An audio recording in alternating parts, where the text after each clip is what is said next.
Hey, what is up? My name is Rubidium. Today we are looking at Filmmaker's EDC, Everyday Carry, what I bring to set when I'm shooting, when I'm scouting, but mainly the kind of stuff that I've learned through absolute near failure and disaster to have with me when I'm shooting a film.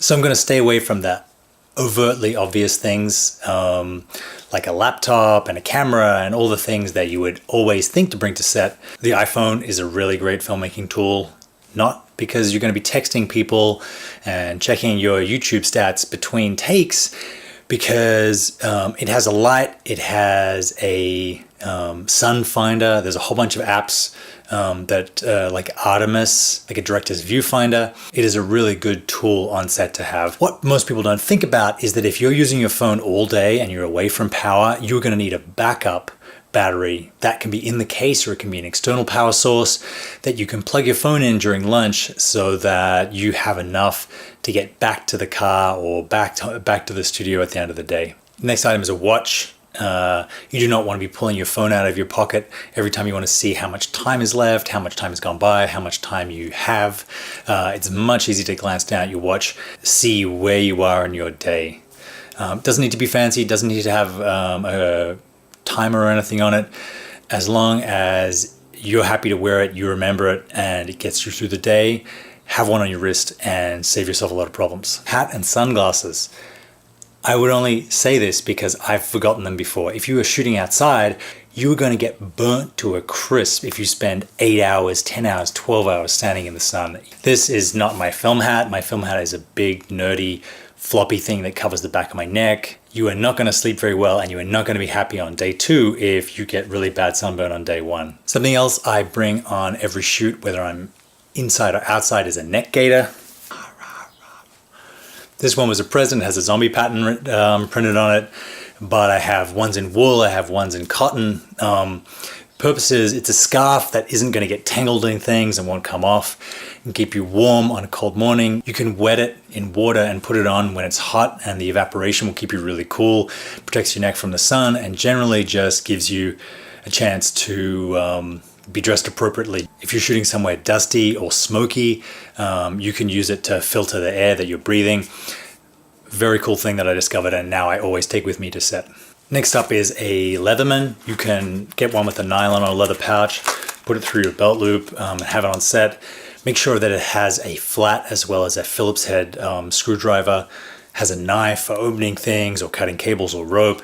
The Leathermans have pliers, needle nose pliers, which are really great for getting things that are stuck, especially if you're the director. You're not really getting your hands that dirty, you're focused on the actors and the story. Someone somewhere at some point will need these things, and it's really great for you to have them. After all, it's your film that's going to be delayed for 20 minutes if someone has to run back to the car to get the screwdriver because you want to swap the tripod plate, but the one stuck on the camera. You shouldn't leave home without these. These are great. I have a couple of these. This is sort of a generic one from a few years ago. I'm always forgetting to put them in my checked luggage and getting them confiscated at the airport. I like the Skelly tool from Leatherman because it's light and it has a reversible driver, so it's very accessible. But pretty much anything that has a pliers, both types of screwdrivers, and a knife will get you through the day. This is a cool little thing. There was actually a gift about 15 years ago from the first DP I ever worked with, and I kind of bring it with me to set as a lucky charm.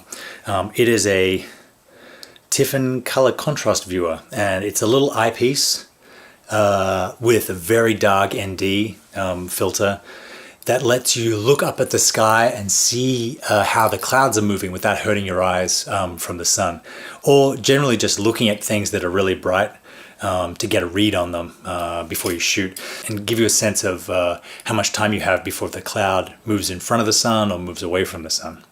But really fun, and they look like I said, this has been my lucky charm. If you are shooting nights and you are gonna have a tough time staying awake, I've tried lots of different things. I've tried coffee, I've tried energy drinks, I've tried dunking my head in cold water.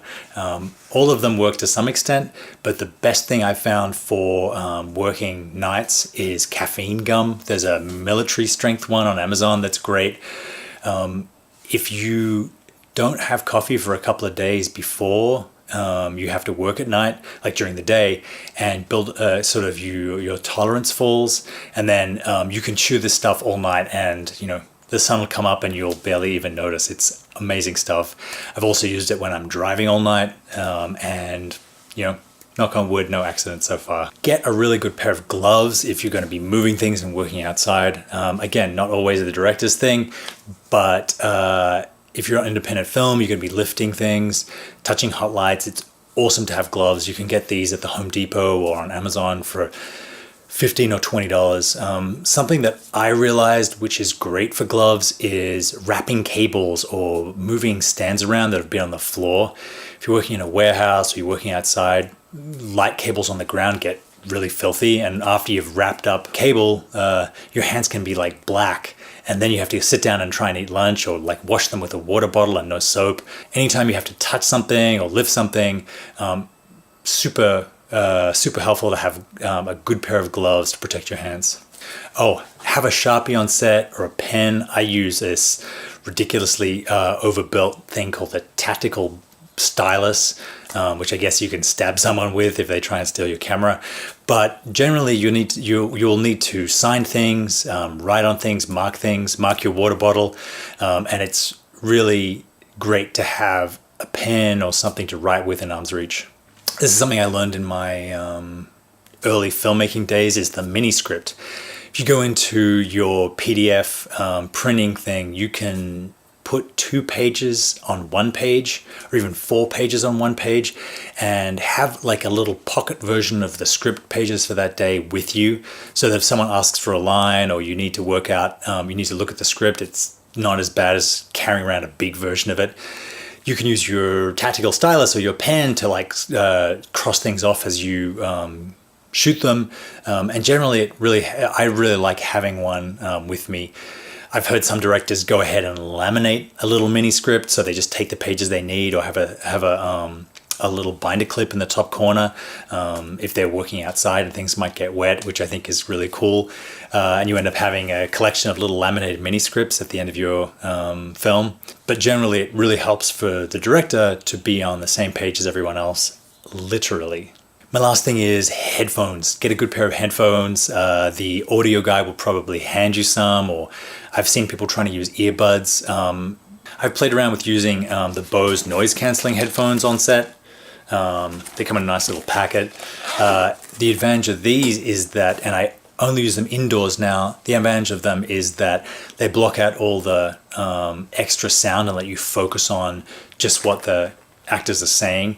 As good as the Bose are, they're not industrial quality. They're not meant for hard work environments. They're meant for kicking back on a plane and listening to audiobooks.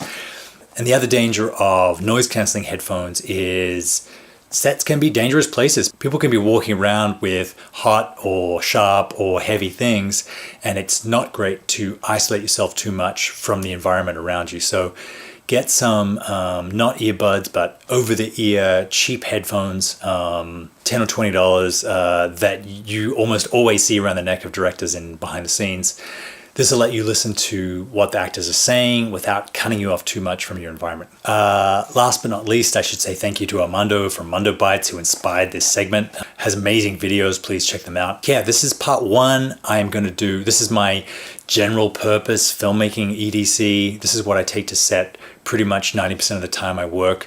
I'm going to do a adventure filmmaking outdoors kit for being away from power and water and those kind of things for long periods of time. So part 1, stay tuned. Part 2, thank you very much for watching. I will see you next time.